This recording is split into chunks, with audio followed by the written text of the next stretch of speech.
자, 얼마 전이었죠. 한 1시간 반 전쯤에 우리 이재명 대표의 이제 부인이신 아내분 김혜경 여사가 벌금형 150만 원이 확정이 됐다고 합니다. 그 전에는 계속 뭐 10만 원짜리 밥을 사줬는데 어쩌는데 하면서 억울하다 하셨는데 어쨌든 유죄 땅땅땅 인정이 됐는데요. 이제 추가 설명이 좀 필요할 것 같습니다. 이 사건 짧게 어떤 사건이었고 이 벌금 150만 원이 향후 이재명 당대표의 재판에 끼칠 영향은 무엇일지도 좀 궁금합니다. 이제 많은 민주당 정치인들이 왜 이재명 대표 배우자인 김혜경 씨는 겨우 10만 원 가지고 이렇게 재판까지 받게 하느냐라고 하는데 네. 이 10만 원이 중요한 이유는 이게 민주당 정치인 배우자들에게 밥을 살 액수이기 때문입니다.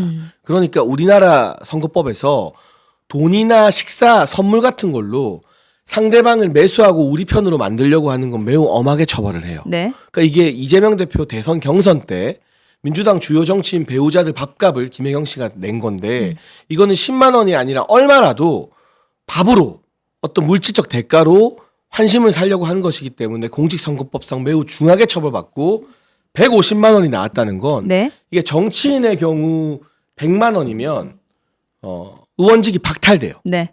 그럼 김혜경 씨는 뭐 국회의원은 아니지만 그렇죠. 자연인이죠, 그냥. 정치인일 민간인. 경우에는 의원직도 박탈되고 5년 동안 출마도 못해요. 그 중한 처벌을 받았기 때문에 꼴랑 150만 원이 아니라 정말 이 재판부로부터 당신은 정치할 자격이 없다라는 선고를 받은 것으로 무겁게 받아들여야 되고 배우자인 김혜경 씨가 이렇게 150만 원이 받았다는 건 네. 이재명 대표의 남은 재판, 공직선거법상 허위사실 공표나 위증교사 등이 네. 이것보다 훨씬 더 중한 혐의거든요.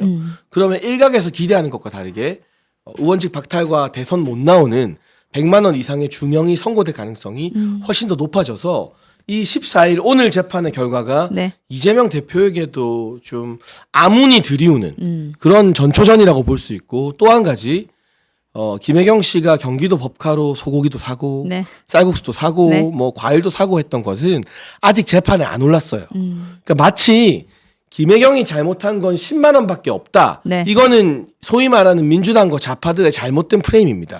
그 수천만 원 법카 쓴 것 플러스 배소연이라는 공무원을 네. 국민 세금으로 월급 주면서 사실상 몸종으로 부렸잖아요. 네. 이거는 국고 손실이거든요. 그게 어느 정도 규모라고? 한 5억이에요. 아, 그래요? 이 4, 5억에 달하는 국고 손실은 지금 수사 중이에요. 그럼 재판 넘어가겠죠? 그럼 기소가 되면 네. 그 법카로 화려하게 소고기, 초밥, 쌀국수 막 과일 가게에서 몇 천만 원 좀 상식적으로 이해가 안 되죠. 네. 이런 모든 액수는 또 재판받고 또 처벌받아야 됩니다. 그래서 10만 원만 잘못한 게 아닙니다. 네. 그래서 10만 원 갖고 왜 이러냐? 불공평하다. 이거는 완전 좌파들의 잘못된 프레임이다라는 걸 좀 확실하게 설명을 근데 드려야 될 그런 것 같습니다. 멘트를 참 잘 만드는 것 같아요. 그죠? 10만 원. 근데 사실 10만 원이 아닌데 그 10만 원 뒤에 굉장히 뭔가가 많은데 그런 거 참 잘 만든다라는 생각이 듭니다. 이어서 그러면 내일이죠. 바로 그 이재명 대표 공직선거법 위반 혐의도 1심 선고가 예정이 되는데 사실은 이 1심 결과를 예측하는 과정에서 또 우리 윤상현 의원께서 80만 원을 예측한다 뭐 이렇게 얘기를 하셨다가 제가 어디 댓글에 봤더니 윤80이라고 또 얘기를 또 막 이렇게 곤혹을 좀 듣더라고요. 겪으셨더라고요. 네. 본래 의도는 그건 아니었던 것 그렇죠. 같은데. 그래서 또 한간에서는 뭐 한동훈 대표께서는 한 200만 원 정도 예상을 하셨다라는 얘기도 좀 들리고요. 어떻게 관망하시는지도 궁금합니다. 그러니까 저는 유죄라면 100만 원 이하가 나올 가능성 없다고 생각합니다. 이게 두 가지 사건인데요. 네. 위증교사는 25일이고요. 내일은 고 김문기 처장을 몰랐다고 한 것과 국토부로부터 협박받았다고 한 거. 근데 이제 쟁점이 되는 건 김문기 처장에 대한 부분인데 네. 그거는 재판부가 어떻게 판단할지 잘 모르겠어요. 근데 그거 빼고 국토부 협박받아서 백현동 용도 변경해줬다고 한 거는 명백한 허위사실이거든요. 이거는 유죄를 피하기가 어려워요. 근데 이것만 유죄가 나와도 네.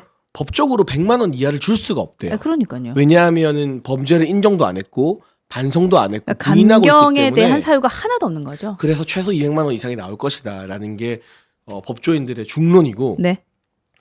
무죄가 나오면 아예 그냥 무죄가 나오던가 하나라도 유죄가 걸리면 백현동 때문에 벌금 100만 원 이상이 나온다. 근데 우리가 80만 원이나 이런 예상을 하는 건 네. 법원이 정치적인 판단을 할 경우 뭔가 유죄는 내려야 되는데 100만 원 이상이 나오면 이재명만 날아가는 게 아니라 민주당이 434억을 이번 사건에선 토해내야 되거든요. 그렇죠. 대선 때 지원받은 선관위로부터의 돈을. 네. 그러니까 그게 너무 부담스러워서 유죄라고 처벌은 하면서도 100만 원을 안 넘기는 거 아니냐. 근데 이건 다분히 이제 정치적인 사고예요. 그러니까 틀렸다는 건 아닌데 네. 법원은 이렇게 정치적인 판결을 내리면 안 되거든요. 또 그러지 않으실 거예요. 400억이든 4천억이든 그거는 재판부가 고려할 바가 아닙니다. 민주당이 알아서 당사를 팔든 말든 고민할 문제인 거고.